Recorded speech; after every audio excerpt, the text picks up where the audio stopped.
कृष्ण कृष्ण कृष्ण हरे हरे, हरे राम राम राम हरे हरे, हरे कृष्ण कृष्ण कृष्ण हरे हरे, हरे राम राम राम हरे हरे, हरे कृष्ण कृष्ण कृष्ण हरे हरे, हरे राम राम राम हरे हरे, हरे कृष्ण कृष्ण कृष्ण हरे हरे, हरे राम राम राम हरे हरे, हरे कृष्ण कृष्ण कृष्ण हरे हरे, हरे राम राम राम हरे हरे, हरे कृष्ण कृष्ण कृष्ण हरे हरे। ललित वर्धे हरे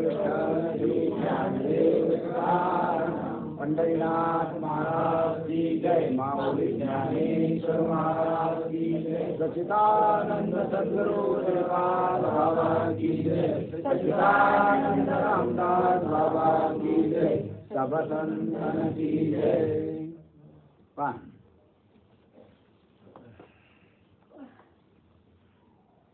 अमृतानुभव मधला हे पहिलं प्रकरण आणि तिच्यामधला हा 7वा श्लोक. याचं वर्णन थोडं केलेलं होतं, पण तो आता थोडं आपल्याला पुन्हा त्याच्यावर विश्लेषण करायचं आहे.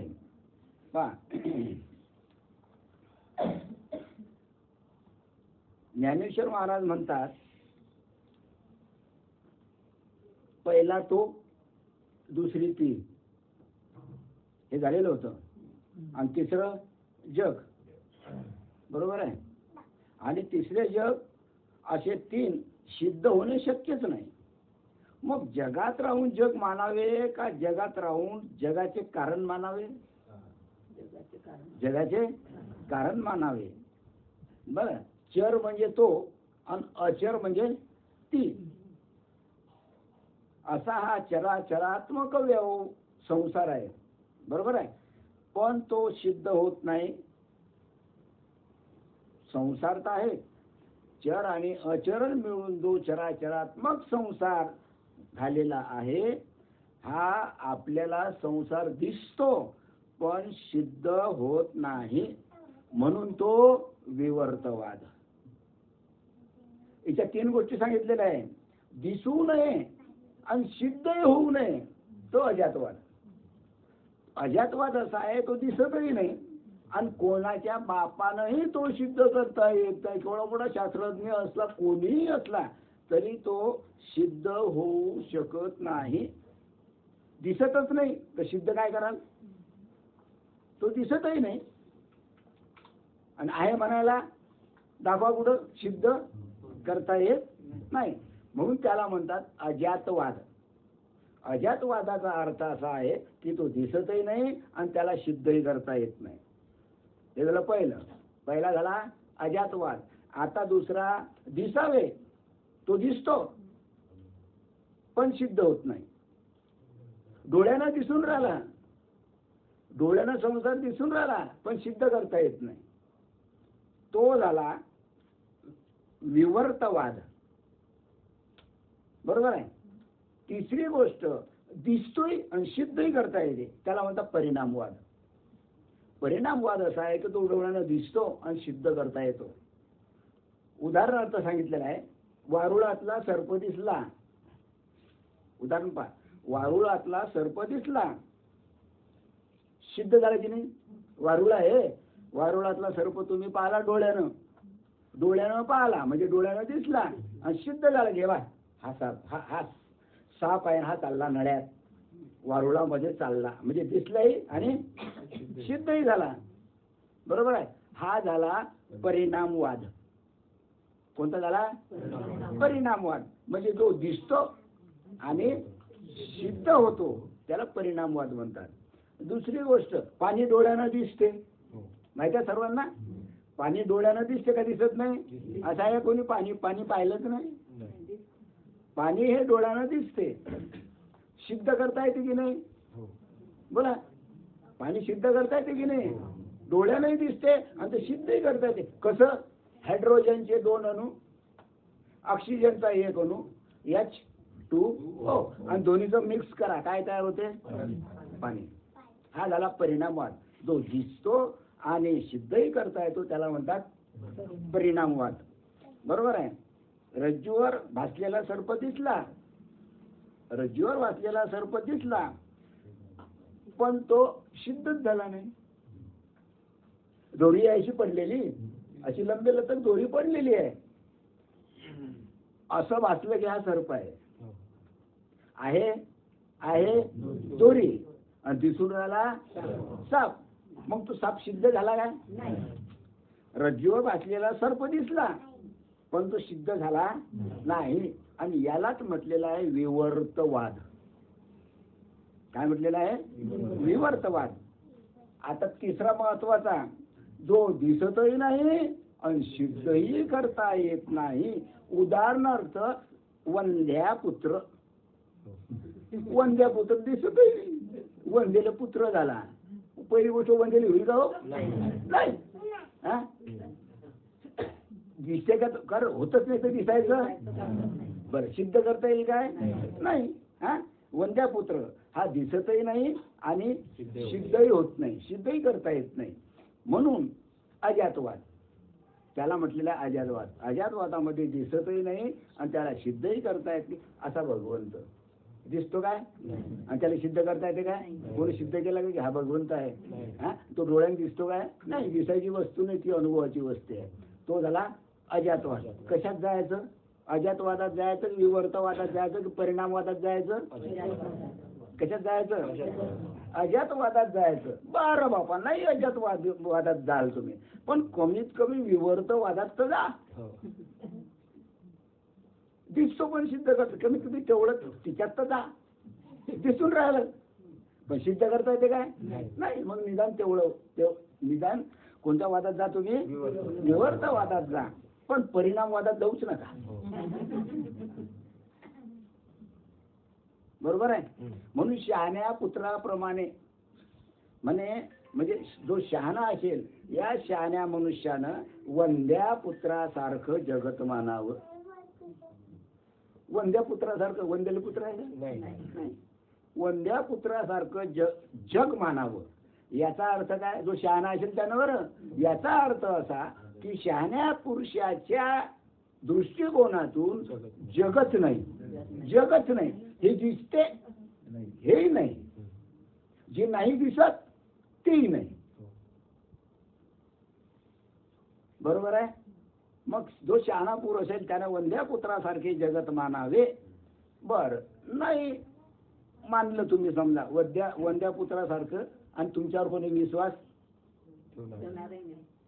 ठेवील काय? एकही मनुष्य नाही. कीर्तनकार असो, प्रवचनकार असो किंवा भागवतकार असो, तुम्ही जर सांगलं त्याला की असं असं आहे, तो तुमच्यावर कधी विश्वास ठेवणार नाही. कारण त्याला तो अनुभव नसतो. म्हणजे अनुभवातून जो जाईल त्यालाच हा विषय कळेल, नाही तर कळणार नाही.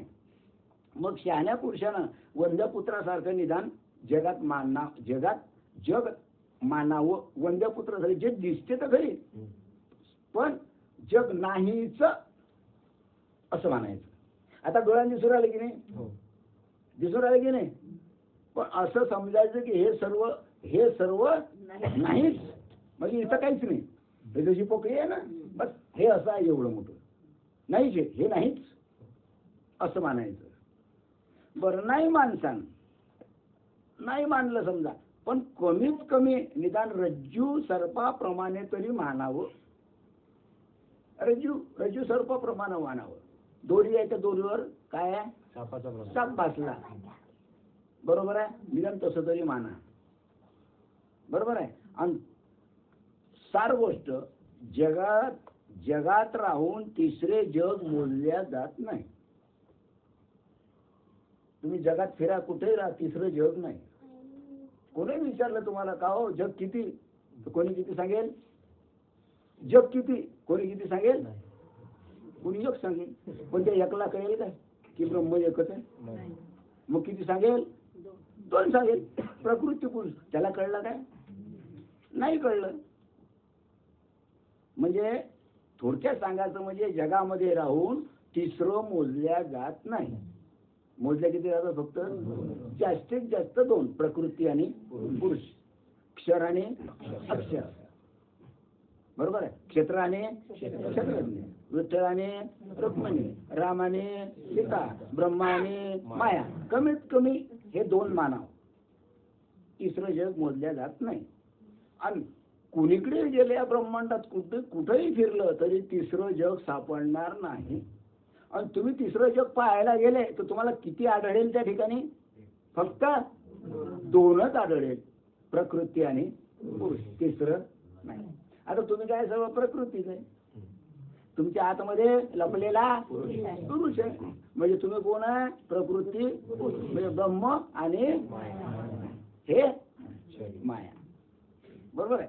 म्हणून केवळ जगात राहून भागणार नाही, तर जगाच्या कारणापर्यंत जावे लागते. नुसतं जगात राहून काही फायदा नाही. तर जगाचं मूळ कारण काय तिथपर्यंत मनुष्याला जावं लागते. आणि जगाचं मूळ कारण शोधण्याकरता अमृतानुभव आहे. हे पहिलं प्रकरण जगाचं मूळ शोधण्याकरता आहे. बरोबर आहे. परमार्थता तसं जर पाहिलं तर जगत दिसू नये, जगत दिसू नये. तसं जर पाहिलं तर जग दिसूच नाही. बुवा काही समजत जग दिसू नये. दिसून तर आले, काळे उंदरेन बांद्रेन नकटेन चपटेन दिसून तर आले. आणि कसं काय म्हणता बा जगत दिसू नये? चंद्रन सूर्यन तारांगण एवढं मोठं हे सर्व तर दिसून राहिलं. पण खरं खरं परमार्थ करायचा असेल तर त्याच्या दृष्टीनं जग दिसूच नाही. आणि तो जग आहे असं असं समजतच नाही. त्याच्या दृष्टीनं जग नाही. त्याचे कारण असे की कारणाची दृष्टी ज्यात झाली असेल त्याला कार्य दिसत नाही. कारणाची दृष्टी झाली कार्य दिसतात. कारणाची जर दृष्टी झाली कार्य करायचं कामच नाही. कारणाची जर त्याच्या ठिकाणी दृष्टी असेल तर कार्याचा काही तिथं संबंध नाही. कार्य आणि कारण ह्या 2 गोष्टी मागे मी सांगितल्या होत्या. उदाहरणार्थ व्यवहारामध्ये एखाद्या गृहस्थास प्रसंगाने, आता उदाहरण किती सुंदर दिलं आहे. एखाद्या गृहस्थाने व्यवहारामध्ये एखाद्या गृहस्थाने प्रसंगाने पाहुण्याच्या घरी 1 महिनाभर राहावे लागले. प्रसंग आला, पुण्याला गेला. कोणा तिथं आपले पाहुणे चला गेले तिथं पुण्याला, महिनाभर तिथं राहिले. आता पाहुण्याच्या घरी राहिले किती दिवस? 1 महिनाभर.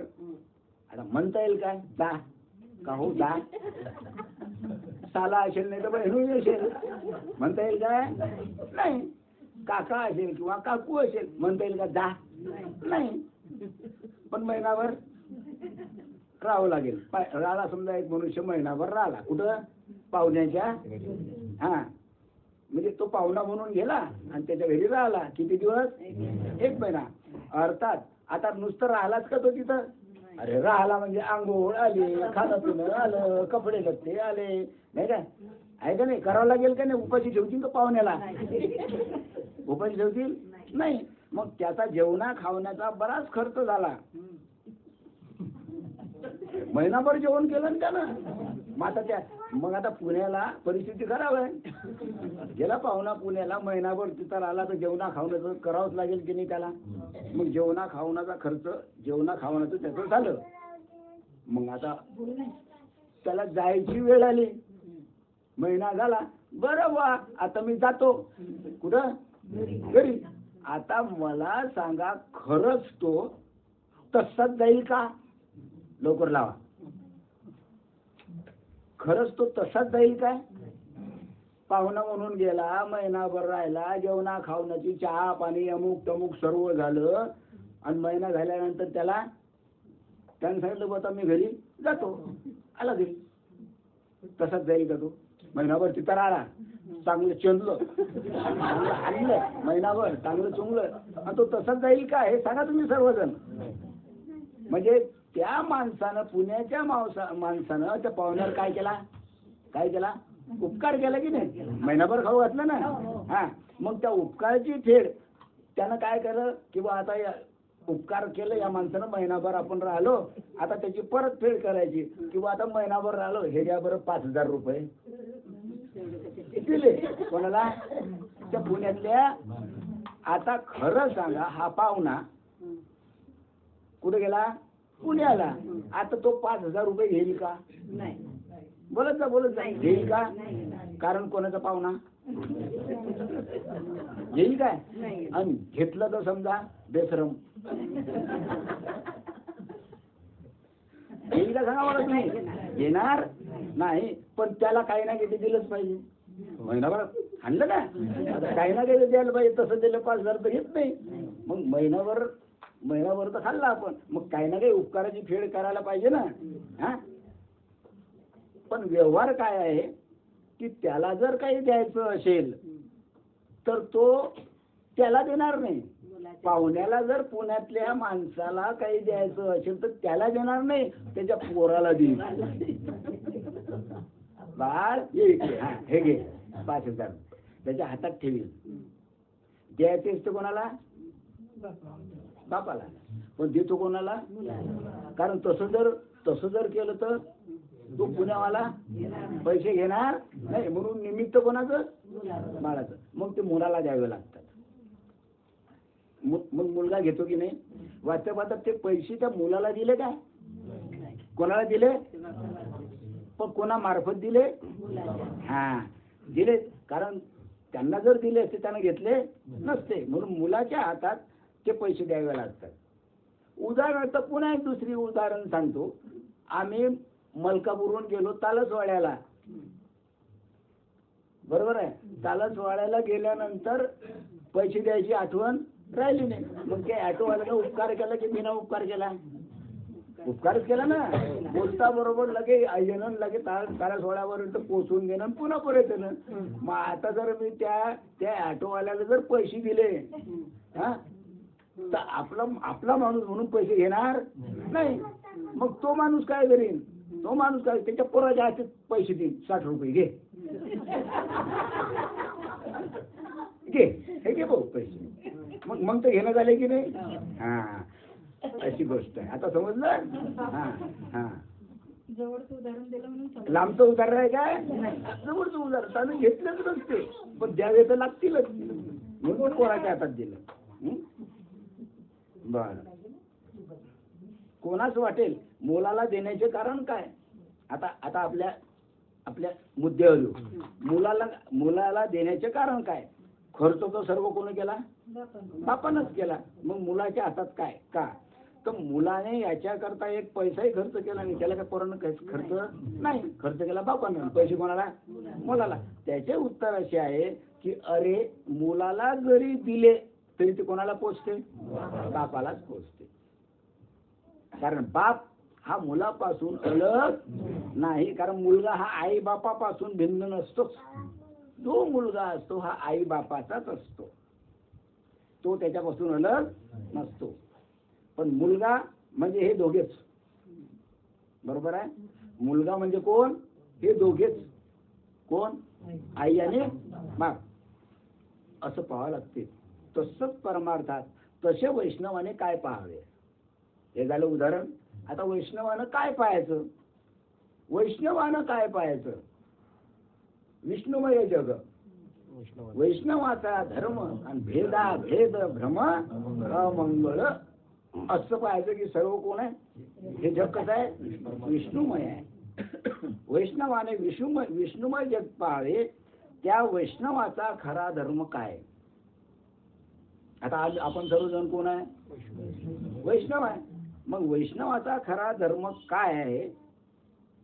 कार्य जग पाहू नये. शहाणा मनुष्य कार्याकडे पाहत नाही. जो शहाणा मनुष्य आहे तो कार्याकडे पाहत नाही. कशाकडे पाहतो? कारणाकडे पाहतो. कार्याकडे नाही पाहतो, कारणाकडे पाहतो. उदाहरणार्थ कोष्टी लुगडे पाहत नाही. कोष्ट्याला जर तयार करायचे असले लुगडे किंवा साडी तर कोष्टी लुगडं नाही पाहत. काय पाहतो? त्या लुगड्यामध्ये असलेलं सूत पाहतो. काय पाहतो? सूत पाहतो. हे सूत कोणत्या प्रकारचं आहे? लुगडं नाही पाहतो. लाल आहे, पिवळा आहे, हिरवा आहे, पण तिच्यामध्ये काय पाहतो? तो सूत पाहतो. किंवा सराफ हा काय पाहतो? सराफ काय पाहतो? सोनं पाहतो. दागिने नाही पाहणार, म्हणजे नाकातलं, हातातलं, कानातलं, गळ्यातलं हे नाही पाहणार. तो काय पाहतो? हा, सोनं पाहतो. तसे आपण क्षर जग पाहू नये. निदान एवढं, हे जे क्षर जग आहे, म्हणजे हे जे नाशिवंत जग आहे, हे आपण पाहूच नाही. तर या जगात प्रथम अक्षर पाहिलं पाहिजे. हे क्षर जग आहे, हे जग नाशिवंत आहे.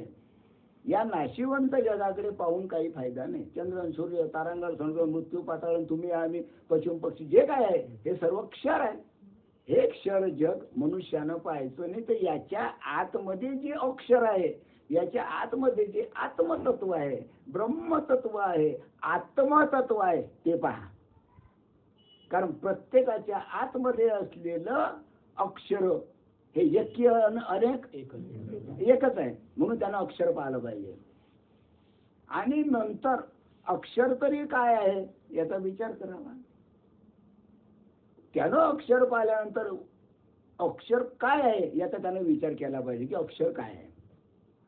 मग ज्ञानेश्वर महाराज सांगतात की बा या शिवशक्तीने जरी चराचरात्मक विश्व निर्माण केले. विश्व निर्माण कोण केलं? शिवशक्तीनं. विश्व निर्माण कोण केलं? ब्रह्म आणि मायेनं.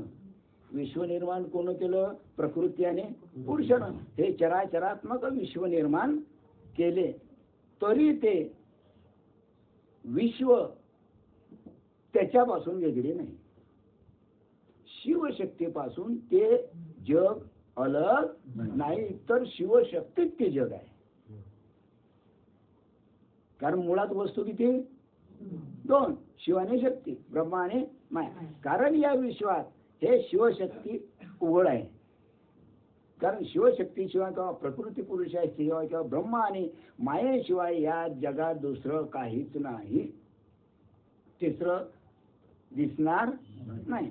जसं नवरा बायको मध्ये तिसरे मूल दिसत असले तरी त्यांना ते वेगळे वाटत नाही. नवरा बायको आहे, त्याला जर एकच मुलगा असला तर त्या नवरा बायकोला तो मुलगा अलग नाही वाटत. काय वाटते? तो आपलाच वाटतो. नवरा बायकोला काय वाटतं? तो पोरगा कसा आपलाच आहे. फरक आहे असं वाटते काय? आहे काय? मामाचा पोरगा आणला, अलग वाटेल की तो त्याचा वाटेल? बोला बोला, अलग वाटेल ना. हा, नवरा बायकोला त्याचा मुलगा आपला वाटतो, पण दुसऱ्याचा अलग वाटतो. इतकेच काय, पण नवरा बायकोच्या मनात सुद्धा येणार नाही की आपणाला मूल झाले. ही एक अडचणच झाली. असं आहे का आई बापाला कोणाला की बा मग मुलगा झालं, काय मूल झालं असं आहे का काही? हा, म्हणजे मुलगा झाल्यानंतर किंवा मुलगी झाल्यानंतर त्याला कधीही दुःख होणार नाही. काय होईल? कारण ते कोणाचं? त्याचं आहे, म्हणून त्याला आनंद होईल. बरोबर आहे. याचा अर्थ त्या आई बापाला मुलाचं दुःख वाटत नाही, मुलाचं ओझं वाटत नाही, कारण ते आईबापाचं मूल असते. तसंच प्रकृती आणि पुरुष यांचं जे तिसरं आहे ते हे जग आहे. मग त्या उत्तम पुरुषाला किंवा त्या भगवंताला किंवा त्या ब्रह्माला हे हे तुम्ही आम्ही ओझं वाटत असेल काय? नाही. ओझं वाटतं काय? नाही. कारण त्याला काय वाटतंय? त्याला वाटतं हे सर्व माझेच आहे. पण आपण त्याच्यातही भेद करतो. दुःखाची गोष्ट कठीण काम आहे. जगात काय सोंग सुरू आहे माहिती आहे तुम्हाला? अर्थात याचा अर्थ मुलाचे ओझेच वाटत नाही, कारण मूल हे तिसरं आहे, सिद्ध होत नाही.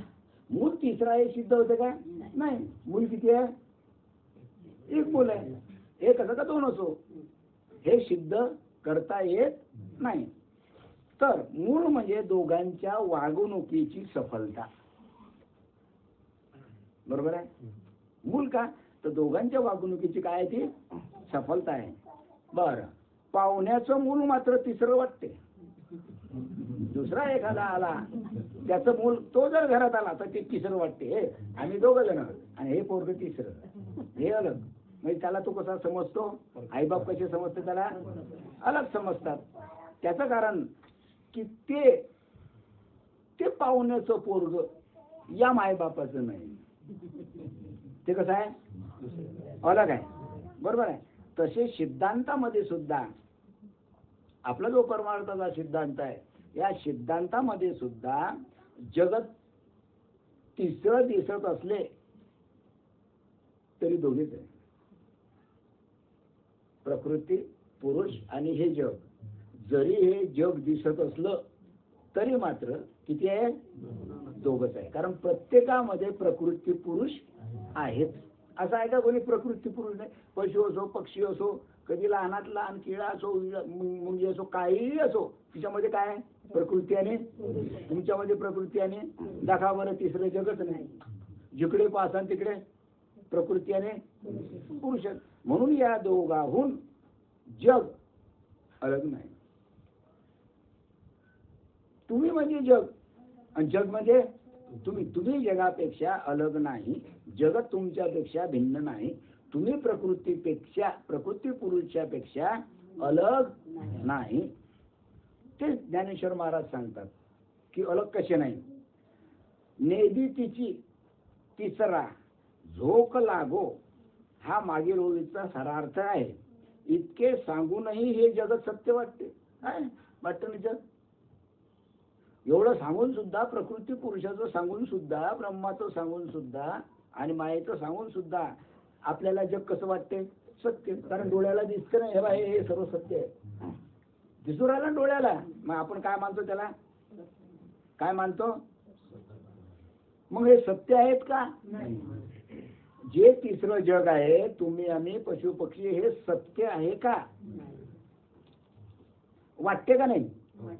हे बाई तिसरं जग वाटते ना, तिसरं जग. पण ते जगत जरी सत्य वाटत असलं तरी ते कल्पित आहे. कल्पित आहे, मानलेलं आहे. नुसतं नावाला आहे म्हणजे आहे, नाही तर आहे किती. आणि तिसरं जग कल्पित आहे, भास आहे, मिथ्या आहे, खोटा आहे, नाहीच किंवा बदलणार आहे, त्याच्यामध्ये परिवर्तन होणार आहे, म्हणून ते कल्पित आहे. बरोबर आहे. म्हणून पुन्हा ज्ञानेश्वर महाराज पुढच्या ओळीतून पुन्हा आपल्याला आठवण करून देतात. जया एक सत्तेची बैसने, दोघा एका प्रकाशाचे लेणे, जे अनादी एकपणे नांदिती दोघे. अशी ते दोघे आहे. कोण? प्रकृती आणि पुरुष. ज्या प्रकृती पुरुषांना एक पारमार्थिक ब्रह्माच्या सत्तेचा आधार आहे. आता प्रकृती आणि पुरुष यांना आधार कोणाचा? ब्रह्माचा. ऐकून घ्या, आमचे मंथन तिसरं आहे. प्रकृती आणि पुरुष, बरोबर आहे, यांना आधार कशाचा? ब्रह्माचा. प्रकृती पुरुषांना एका पारमार्थिक ब्रह्माच्या सत्तेचा आधार असतो आणि त्या दोघांना एका ब्रह्माच्याच प्रकाशामध्ये प्रकाशाचे अलंकार असतात. काय आहे? प्रकृती आणि पुरुष, बरोबर आहे, या दोघांना ब्रह्माच्या सत्तेचा अधिकार असतो. म्हणजे प्रकृतीच्या ठिकाणीही ब्रह्म आणि पुरुषाच्या ठिकाणीही ब्रह्म. म्हणजे ब्रह्म हे सत्तावान आहे. कोणावर म्हणजे ताबा मिळवण्याकरता प्रकृती आणि पुरुष. म्हणजे या ब्रह्माच्या ठिकाणी जो प्रकाश आहे, हा प्रकाशाचा जो अलंकार आहे, हा कोणाच्या ठिकाणी आहे? प्रकृती आणि पुरुषाच्या ठिकाणी. कारण ब्रह्माचाच अलंकार आहे तो, ब्रह्माचाच प्रकाश आहे प्रकृती आणि पुरुषाच्या ठिकाणी. आणि म्हणून हे दोघंही कशा आहेत? अनादी आहेत. प्रकृती आणि पुरुष कसे आहेत? अनादि. का? कारण ते एका ब्रह्माच्याच एकपणावर जगतात किंवा नांदतात. एका ब्रह्माच्या सत्तेवरच ते नांदतात. कोण? प्रकृती आणि एका ब्रह्माच्या सत्तेवर नांदतात. एका ब्रह्माच्या पणावरच ते नांदतात. कारण ती सत्ता कोणाची? ब्रह्माची. प्रकृती पुरुषाच्या ठिकाणी असणारी सत्ता ब्रह्माची. कारण त्या ब्रह्मावरच ते प्रकृती पुरुष त्या एकपणावर नांदतात. म्हणजे प्रकृतीचं जे आहे सत्ता ही कोणाची? ब्रह्माची. आणि पुरुषाची सत्ता सुद्धा ब्रह्माची. म्हणून दोघा एक सत्तेचे बैसणे. म्हणून एका सत्तेमध्ये दोघ जण बसतात. सत्ता एक बसतात दोघ जण. प्रकृती आणि पुरुष बसतात कुठं? कोणाच्या झेंड्याखाली? ब्रह्माच्या झेंड्याखाली. ब्रह्म एक कोणाच्या सत्तेखाली? ब्रह्माच्या सत्तेखाली. किती जण? प्रकृती आणि पुरुष. किती बसतात? 2. म्हणजे देवीला त्याची सत्ता आहे. देवी याचा अर्थ काय? प्रकृती. या प्रकृतीला सत्ता ब्रह्माची आहे. असं जर सांगितलं नसतं काय? देवीला ब्रह्माची सत्ता आहे असं जर सांगितलं नसतं तर तो बुवा, ती बाई आणि तिसरं जग झालं असतं. कळलं? बरोबर आहे. पुन्हा पहा, दोघा एका सत्तेचे बैसणे.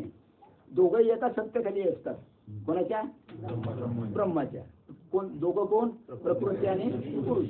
म्हणजे देवीला त्याची सत्ता, प्रकृतीला कोणाची सत्ता? पहिले सांगितलं प्रकृतीला त्याची सत्ता, पुरुषाला सुद्धा त्याची सत्ता. पण इथं त्याची जर सत्ता आहे अशी जर सांगितली नाही, देवीला जर त्याची सत्ता आहे असं जर सांगितलं नसतं तर झाले असते किती? 2. एक प्रकृती आणि एक बुवा आणि एक बाई. आता बुवा आणि बाई म्हटलं की तिसरं मूल आलं. बुवा आणि बाई तिसरं मूल आलं. किती झाले? मग 3 आहे काय? एक मोठी गोष्टच झाली असती, मोठी कथाच झाली असती ती. म्हणून 3 नाही आहे. किती? परंतु ही कथा नाही, ही कथा नाही, ही गोष्ट नाही, हे गणित आहे.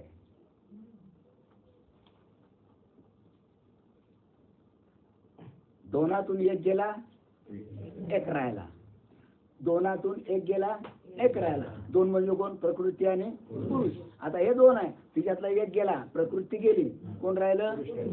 दोनातून एक गेला, एक राहिला. आणि ती एकातून बी एक गेला,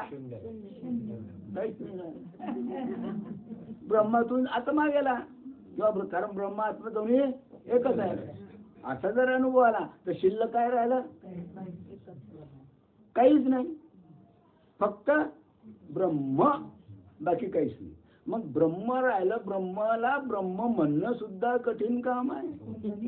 कोण म्हणे? कोण आहे तुझं म्हणायला? एकटा म्हणता येत नाही, एकटा म्हणता येत नाही. कोण म्हणेल मी एकटा आहे? अरे तिथं पाहिजे तर खरी म्हणणारा. अरे हे डबलच नाही तर कोण म्हणे? हिच्यामध्ये असलेलं मनच नाही तर कोण म्हणे? मग हे गणित आहे. दोनातून एक गेला, एक राहिला. आणि एकातून एक गेलं, एकातून एक गेलं, किती राहिले? एकातून एक गेलं, किती राहिलं? अरे काय एकातून एक शिल्लक? काही 4थ्या वर्गातलं गणित आहे काय? पहिल्या वर्गातलं काय? अरे एकातून एक गेला, एकच राहिला. म्हणजे काय झालं? मी जसं म्हणतो तसंच म्हणता. अरे कठीण काम आहे तुमचं. तर मी जे बोलतो ते तुम्ही बोलता. अरे एकातून एक गेला, 0 राहिलं म्हटलं की नाही तुम्ही पहिले? मी म्हटलं एकातून एक गेला, 0 राहिलं. तुम्ही म्हटलं हा 0 राहिलं. म्हणजे तुम्ही एवढे सुशिक्षित माणसं गणित चुकता. मी गेला बरा तुमच्या व्यवस्थेत. मग एकातून एक गेला, काय राहिलं? एकच राहिला. आता हे गणित कधी तुम्ही बोलायला सांगलं तर बो म्हणजे मिळाला. अरे 4ने खरकले.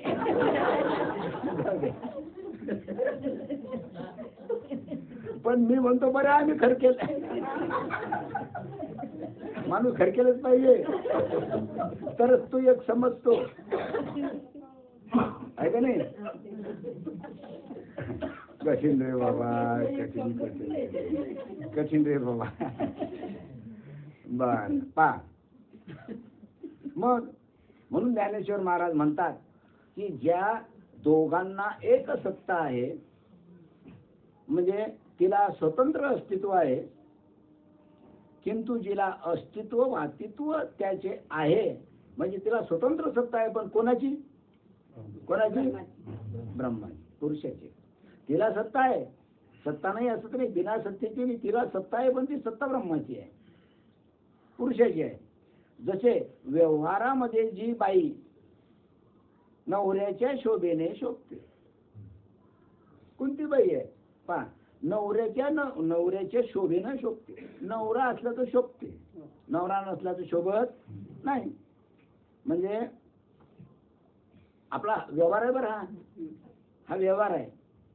जी बाई नवऱ्याच्या शोभेने शोभते, जी बाई नवऱ्याच्या शोभेने शोभते.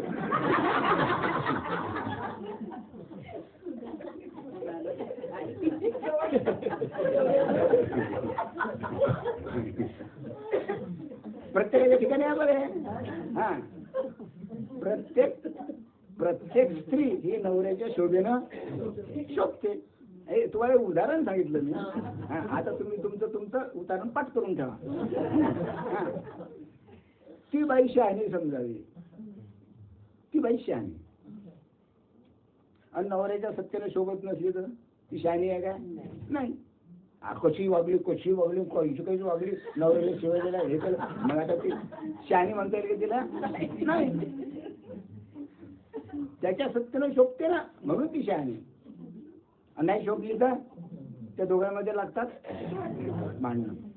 हा, मग नवऱ्याच्या शोभेने शोभते ती बाई खरी शहाणी समजावी. एखाद्या बाईचा नवरा, उदाहरण सुंदर दिलंय, एखाद्या बाईचा नवरा घर जवळ राहिलेला आहे. एका बाईचा नवरा घर जवळ आहे ना, असते ना घर जवळ आलं पुष्कळचा तर उदाहरण पुष्कळ आहे घर जवळ. कारण मुलं कोणाला एकच मुली होते, कोणाला दोन मुली आहेत, तर घर जवळ. एखाद्या बाईचा नवरा घर जवळ राहिलेला असला तरी त्याच्या कुंकुवाने ती शोभत असते. जरी घर जवळ असला तरी त्याच्या कुंकुवाने ती शोभते, कारण ती कुंकू कोणाचं लावते? नवऱ्याचं लावते. अजून जवळ काय घेणं नाही, घर अजून घर जवळ. आपण त्याच्या सत्तेनं ती शोभून राहिली ना, त्याच्या नावानं ती कुंकू लावून राहिली ना, बरोबर आहे.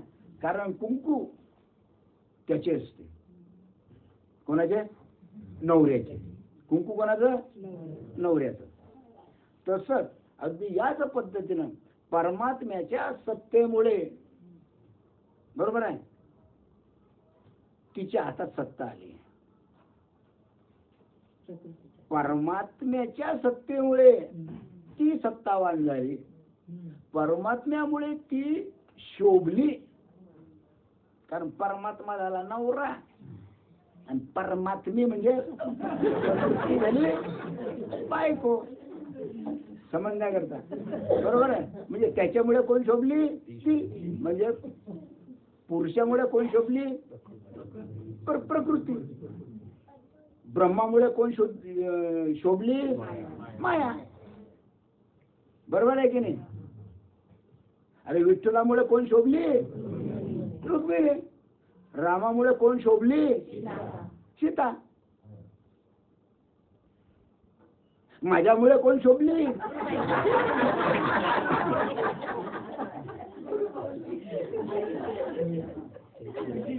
माझी.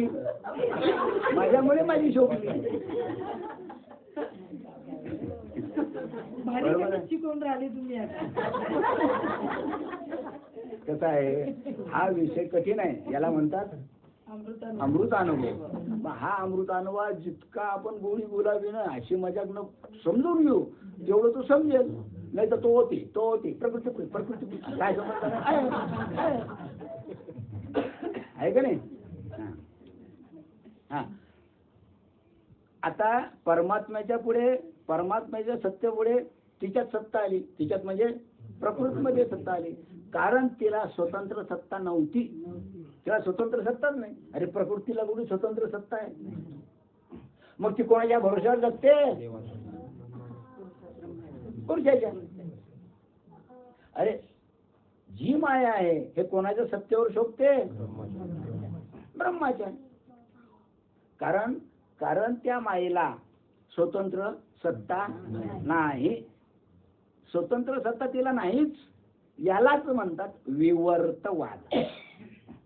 आता समजलं? विवर्तवाद की त्याच्यामुळे ती शोभते.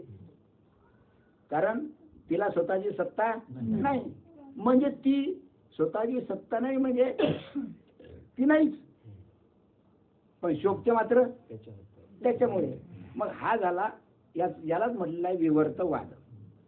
आणि जर बारीक विचार केला तर खरोखरच या प्रकृतीला खरोखरच सत्ताच नाही, पण आम्ही सत्ताच मानतो. कारण सारं जग सत्तेकडेच पाहते, प्रकृतीकडेच पाहते, डबड्याकडेच पाहते, नाकातून नामाने रूपालेच पाहते. नाम किती आहे, किती नाव आहेत? रूप आहे. कोणी कसं पहा डबडे पाहिले कसे. कुणीकडे पाहून राहिले? कुणीकडे पाहून राहिले? प्रकृतीकडे पाहून राहिले की नाही? मग आता या प्रकृतीला खरोखर सत्ता आहे का? मग या प्रकृतीला सत्ता येण्याकरता त्याच्यामध्ये पुरुष पाहिजे. मग तुमच्यात पुरुष आहे की नाही? तो आहे एक तत्व नाम दृढ जरी म्हणा. तत्व म्हणजे भगवंत, म्हणजे परमात्मा, म्हणजे ब्रह्म, म्हणजेच आत्मा. मग तो आहे म्हणून तुम्हाला शोभा. नाही तर तुम्हाला कोण हुंगलं असतं टंग टंग ढक टंग टंग चाललं म्हणत. मग शोभा कशामुळे आणली? कशामुळे शोभा आली तुम्हाला? पुरुषामुळे. ब्रह्मामुळेच प्रकृतीला सत्ता आली. तिला स्वतःची सत्ता नाही. पण सामान्य लोकांना एवढे झेपतच नाही. सामान्य माणसाला एवढं झेपत नाही. ते म्हणतात काय लावलंय असं, आहे का नाही? म्हणून तिला प्रतिभाषिक सत्ता आहे. सामान्य माणसाला हे समज चांगलं, सामान्य माणूस नाही मी तर म्हणतो चांगल्या विद्वान पंडितांना हे समजणार नाही. चांगल्या विद्वान पंडितांना सुद्धा हे समजत नाही की तिला सत्ता नाही. तिच्या ठिकाणी जी सत्ता आहे ही त्याच्यामुळे आहे, ब्रह्मामुळे आहे किंवा पुरुषामुळे आहे.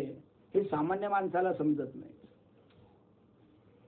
म्हणून एक नाव दिलं प्रतिभाषिक सत्ता किंवा व्यावहारिक सत्ता असं म्हणा तुम्ही फारलं. म्हणून ते प्रतिभाषिक सत्ता आहे. म्हणजे व्यावहारिक सत्ता आहे. ती व्यवहार करण्याकरता ती सत्ता आहे. त्याच काय म्हणतात ते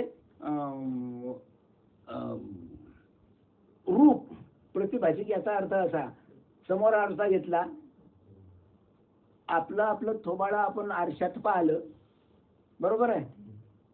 मग आरशातलं खरं काय? हे खरं, हे खरं. आरशातलं ती प्रतिभाषिक आहे. ती प्रतिभाषिक आहे. खरं हे आहे, प्रतिभाषिक ते आहे. मग तिला प्रतिभाषिक सत्ता आहे किंवा व्यावहारिक सत्ता आहे असे म्हणावे लागते. परंतु तिला पारमार्थिक सत्ता मात्र मुळीच नाही. शेवटी प्रतिभाषिकच आहे ते. खरं मात्र हे. आणि तिच्यातलं प्रतिभाषिक सत्ता म्हणजे त्यातली खोटी नाही, ती आहे पण ती याची आहे. प्रतिभाषिक सत्ता हा आहे म्हणून ती आहे. सावलीचं उदाहरण देता येईल आपल्याला. आपल्या सावलीचं खरं आपण आहे आणि खोटी, बरोबर आहे? खरं आपण आहे, खोटी ती प्रतिभाषिक. पण पारमार्थिक सत्ता सावलीला आहे का? मग कोणाला आहे? हा, याला आहे. कारण ती जाणून बुजून. मला सांगा ना, मला एक सांगा, ती झाली प्रतिभाषिक सावली आणि हे झाले पारमार्थिक, बरोबर आहे? बरोबर आहे. आता प्रतिभाषिक म्हणजे दिसणारी समोरची. आता 10-12 जोळे मारले त्या सावलीला, याला लागतील काय? बोला ना, याला लागतील काय? कारण शेवटी मारत तुम्ही काय घेणार. म्हणजे खरं खरं प्रतिभाषिक, जे खरं खरं पारमार्थिक सत्ता ती मात्र अलग आहे. काही परिणाम होणार नाही, किती ठोक.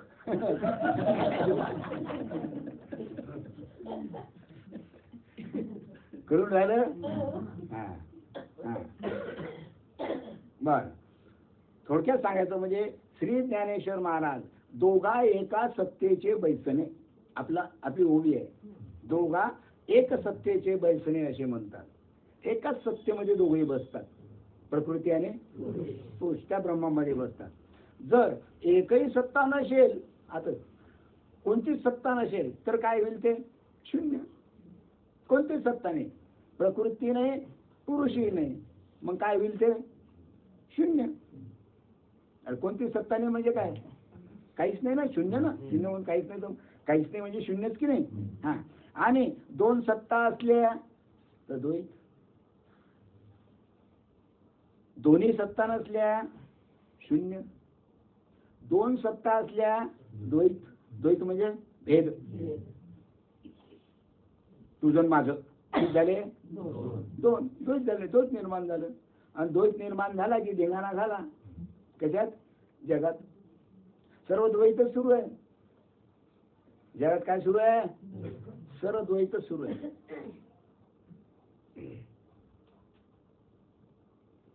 कारण सत्ता किती मानतात? दोन मानतात म्हणून, दोन सत्ता मानतात म्हणून, प्रकृती आणि पुरुष. फक्त प्रकृतीलाच मानतात, पुरुषाला काही मानत नाही, आत्म्याला मानतच नाही. आत्म्याची आठवणच येत नाही. आणि म्हणून द्वैत, आणि म्हणून अलग अलग, तुम्ही अलग, तुम्ही अलग, तुम्ही अलग, तुम्ही अलग. म्हणून याच्या सत्तेने ती सत्तावान आहे. अरे पुरुषा म्हणून ती प्रकृती सत्तावान आहे, आणि याच्याच प्रकाशाने ती प्रकाशते. आता तुमच्या तोंडावर जे तेज आहे हे कोणाच्या सत्तेनं? त्याच्या सत्तेनं. त्याच्या म्हणजे आत्म्याच्या सत्तेने तोंडावर तेज आहे. आत्म्याच्या सत्तेनं तुम्ही पाहून राहिले, आत्म्याच्या सत्तेने कानानं ऐकून राहिले, आत्म्याच्या सत्तेनं तुम्ही हू करून राहिले, बोलत हू करून राहिले. कोणाच्या सत्तेनं? आत्म्याच्या सत्तेनं. कारण त्या सत्तेमुळे ही प्रकाशित आहे, आणि ती सत्ता नसली की हे प्रकाशित व्हायचं कामच नाही, माती आहे, जड आहे. बरोबर आहे. असे साधू निश्चल लाशींनी आपल्या वृत्ती प्रभागामध्ये लिहिलेले आहे. तर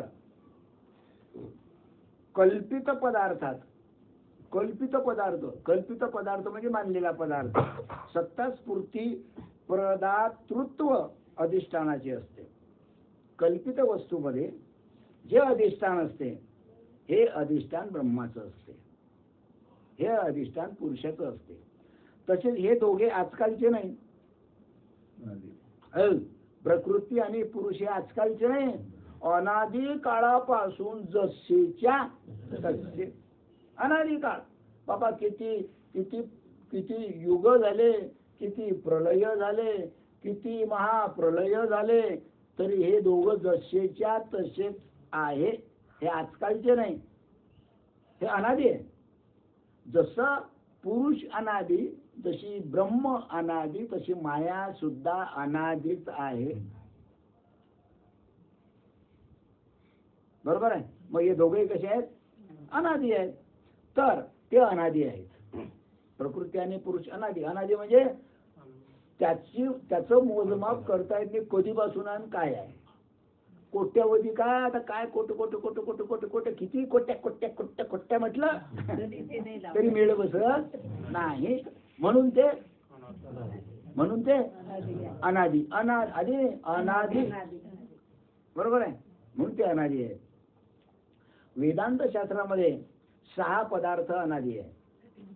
आपल्या वेदामध्ये, वेदांत शास्त्रामध्ये 6 पदार्थ अनादी आहे. आता 6 पदार्थ अनादी आहे म्हणजे ते जसेच्या तसेच आहे, त्याचा नाश कधी होत नाही. बरोबर आहे. पहिली गोष्ट ब्रह्म आणि माया किती झाले? ब्रह्म आणि माया किती झाले? दोन. आणि त्याचा संबंध किती झाले? किती झाले? ब्रह्म आणि माया किती झाले? दोन. आणि त्याचा संबंध किती झाले? तीन. हे झाले तीन.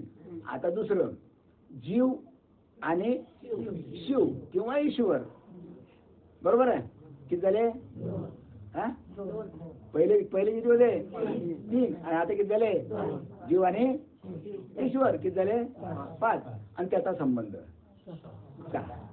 हे सहा पदार्थ कसे आहेत? अनादी आहेत वेदांत शास्त्रामध्ये.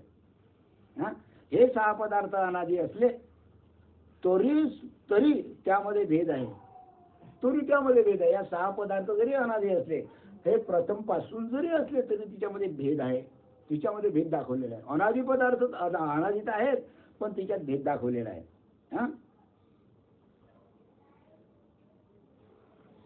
हा,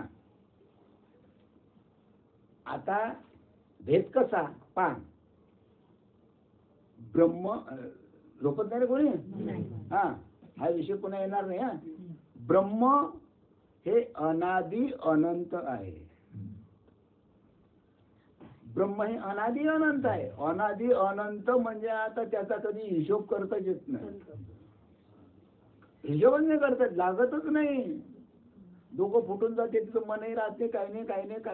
हा, फक्त त्याच तोच जाणे. म्हणून ब्रह्म हे अनादी अनंत आहे.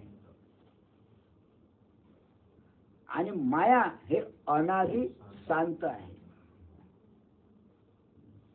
आली भानगड.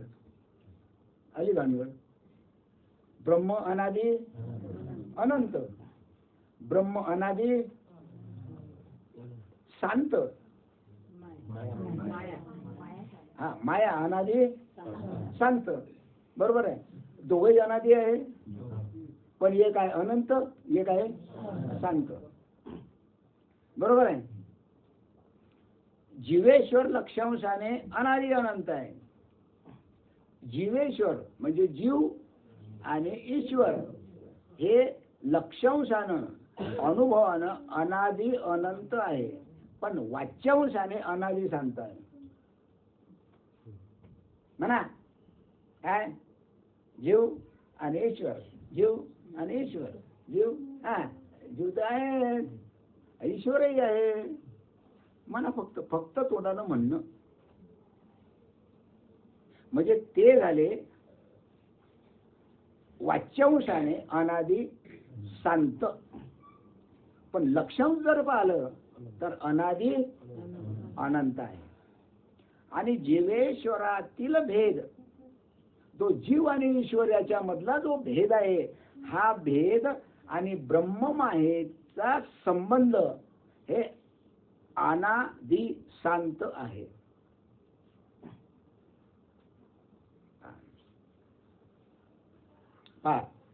जीव आणि ईश्वर यामध्ये असलेला भेद, जीव आहे ईश्वर आहे, जीव आहे ईश्वर आहे, याच्यामध्ये असलेला जो भेद आहे, एक आहे जीव, एक आहे ईश्वर. याच्यामध्ये जो भेद आहे. दुसरी गोष्ट, इकडे आहे ब्रह्म, इकडे आहे माया, याच्यामध्ये जो संबंध आहे हा अनादी शांत आहे. आली मोठी भानगड. अनादी शांत आहे, अनादी अनंत, पण तो शांत मध्ये आला. शांत मध्ये आला म्हणजे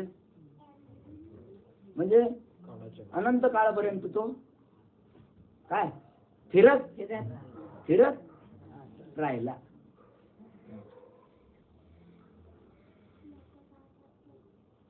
आता हे समजलं का तुम्हाला? हे अनादी अनंत आणि अनादी शांत. पुन्हा पहा, ब्रह्म हे अनादी अनंत आहे, हे तर माहिती आहे. झालं. माया ही अनादी शांत आहे. आता माया ही अनादी शांत का म्हटली? अनादी अनंत का नाही म्हटली? वा कसं, जी माया आहे हे अनादिता आहे, प्रश्नच नाही. मग तिला मायेला अनादी शांत का म्हटलं? कारण जीव हा त्या मायेमध्ये गुरुफटून जातो. ब्रह्म त्या मायेमध्ये गुरुफटून जाते. गुरुफटून गेल्यानंतर ते शांत होते. मग असं शांत होता होता होता ज्या वेळेस तो जीव ब्रह्मस्वरूपाशी एकरूप होतो त्यावेळेस तो अनादि अनंत होतो. समजलं? समजलं की नाही? आहे बाबा. मलकापुरातले लोक जरा तुम्ही सोडा. मलकापुरातले लोक जरा अनादि शांत, अनादि शांत, अनादि आहे. त्याचं स्वरूप अनादि आहे पण शांत आहे. का अजून ते ब्रह्मस्वरूपापर्यंत पोहोचले नाही म्हणून ते शांत आहे. जन्म मरणाचे फेरे चालूच आहे. आणि ज्या वेळेस गुरुकृपेनं ज्या वेळेस ते अनादि आहे अनादि, पण ज्यावेळेस गुरुकृपेनं ते ब्रह्मस्वरूपापर्यंत पोहोचतात त्यावेळेस तो जीव, ती माया कशी होते? अनादि शांत. पहिलेच ती माया, नंतर होती ती अनादि अनंत ब्रह्म. आता समजलं की समजलं.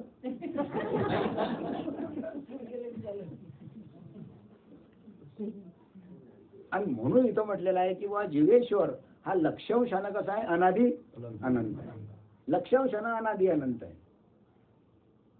आणि जर वाच्यांश असलं तर अनादि शांत आहे. याचं कारण तो फिरून राहिला चक्र मारून राहिला.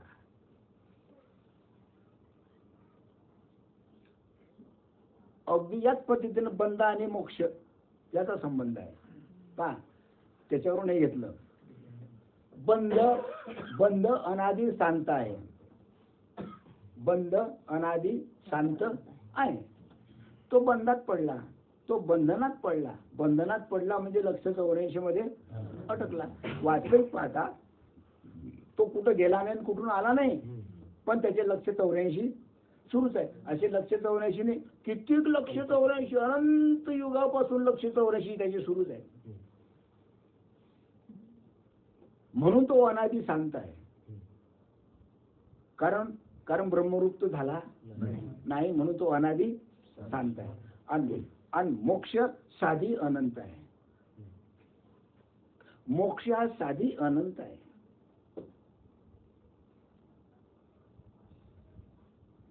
आता कशी भानगड झाली? साधी अनंत अनंत बोलत ना. हे बा, बंध हा अनादि शांत आहे बंध, आणि मोक्ष हा साधी अनंत आहे. आता साधी अनंत का? अनंत तर आहे, प्रश्नच नाही. तो काही भगवंतापासून अलग नाही, पण साधी अनंत का? साधी अनंत कारण असा, पहिले तो जीव होता. जीव झाल्यानंतर त्या भगवंताच्या ब्रह्मस्वरूप झाल्यानंतर तो कसा झाला? मोक्षाचा लायक झाला. म्हणजे तो साधी अनंत झाला. अनंत काळापर्यंत तो तसाच राहील. जन्माला यायचं काम नाही. त्याचे कारण असे की झोपून राहिले का? नाही. हा पुन्हा पहा. बंध अनादि शांत आहे, इथं माहित आहे. आणि मोक्ष आदि अनंत आहे. बरोबर आहे.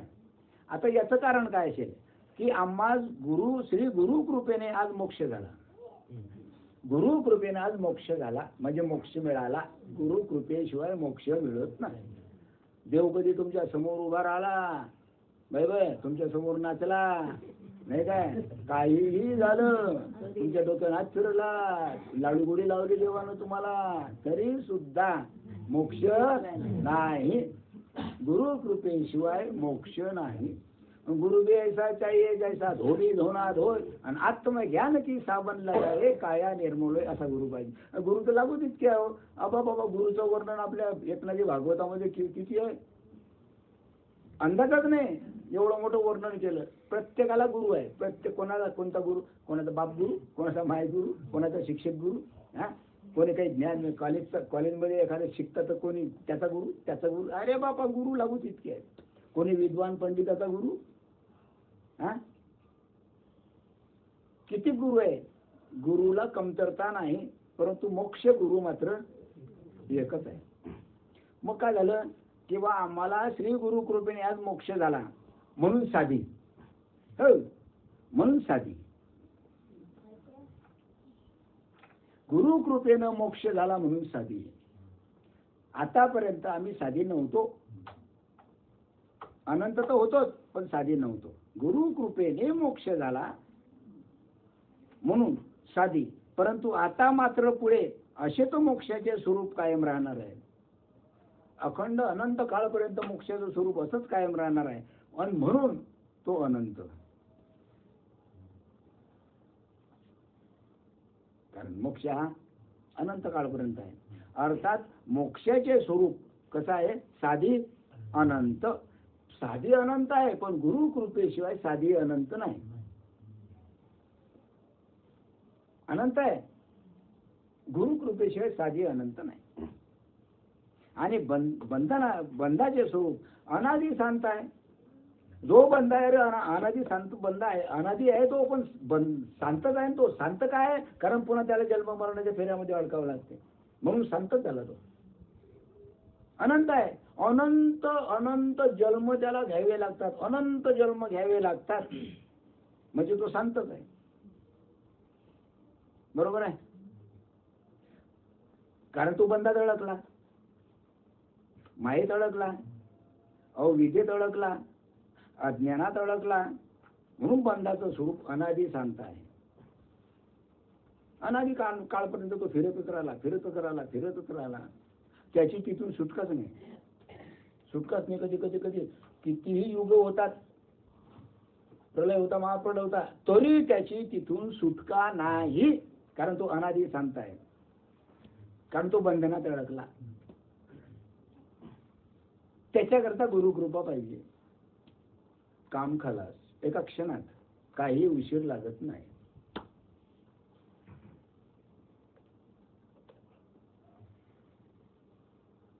आम्ही तर लय भाग्यवान समजतो. आम्हाला अतिशय जगात भाग्यवान आम्हीच. कारण श्रीपाद बाबा सारखे सद्गुरू आम्हाला मिळाले म्हणून आम्ही अतिशय भाग्यवान आहे.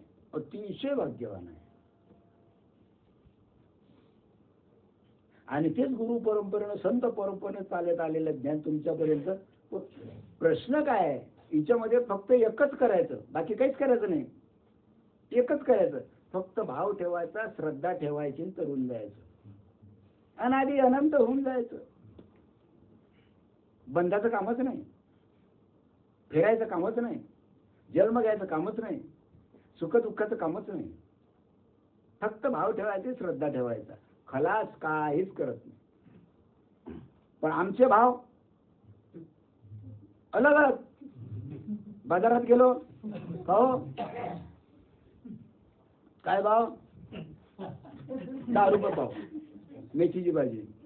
दुसऱ्या दुकानात कहो काय भाव, 15 रुपये पाव. एक म्हणतो 20 रुपये पाव, एक म्हणतो 5 रुपये पाव, एक म्हणतो 5 रुपयाचे रोज 2 जुळे. भावात काय झाला, बदल झाला. मग सर्वात या ठिकाणी भाव महत्वाचा आहे.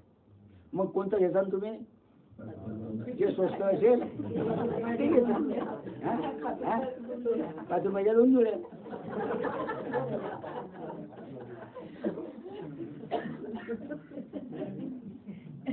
जसं व्यवहारामध्ये भाव महत्वाचा आहे, तसंच परमार्थामध्ये सुद्धा काय पाहिजे, भाव पाहिजे.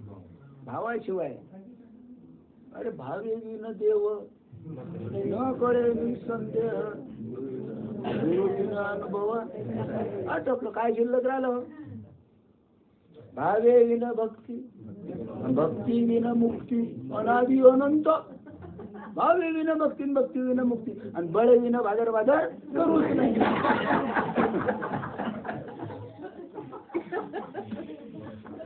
काय चुकलं का? चुकलं काय? नाही चुकलं असेल तर सांगा लिहायला माणूस आहे बरं. मग ते मला काही समजत नाही. हा सांगत जा चुकलं तर. गणिताची भाषा बोलली. हा जर बंधाचे स्वरूप अनादी अनंत मानले, बंधाचं स्वरूप अनादी अनंत मानलं तर श्रवणाधिक साधनास व्यर्थत्व येईल. म्हणून बंधाचं स्वरूप अनादी अनंत जर मानलं, कारण ब्रह्म बंध हे अनादी अनंत नाहीच. ब्रह्म हे बंध हे अनादी अनंत नाहीच, कारण तो बंधनात अडकलेला आहे. अनंत काळपर्यंत तो काय करून राहिला? फिरूनच राहिला. मग बंधाचं स्वरूप अनादी अनंत काळ जर तुम्ही मानलं तर श्रवणादी साधनात व्यर्थत्व येईल. तसं होऊ नये, पण हे इष्ट नाही.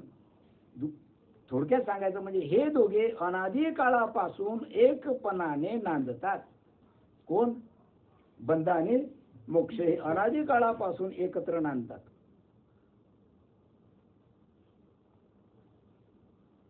म्हणून ज्ञानेश्वर महाराज म्हणतात, असा या दोघातील एकपणा पाहून, या दोघातील बंध आणि मोक्ष या दोघातील एकपणा पाहून त्याचा भेद करण्याकरता स्वतः भेदच गेला.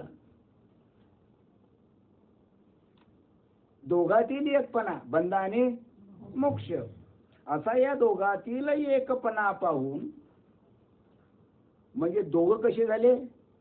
एक झाले. बंध आणि मोक्ष दोन्ही कसे झाले? एक झाले. मग त्याच्यामध्ये एकपणा आल्यामुळे त्याचा भेद करण्याकरता भेदच गेला.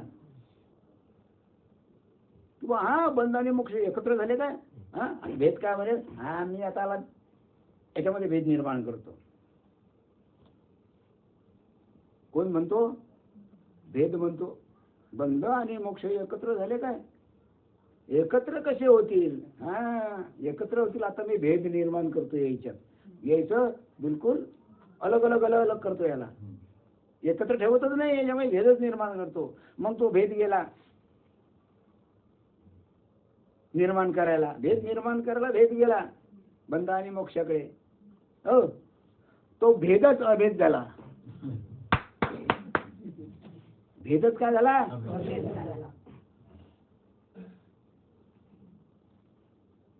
काय राहिलं? काहीच नाही राहिलं.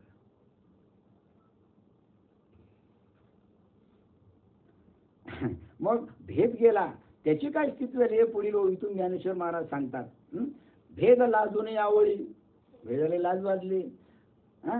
एक रशी देत बुडी, जे भोगणया ठाव काही द्वैताचा देते.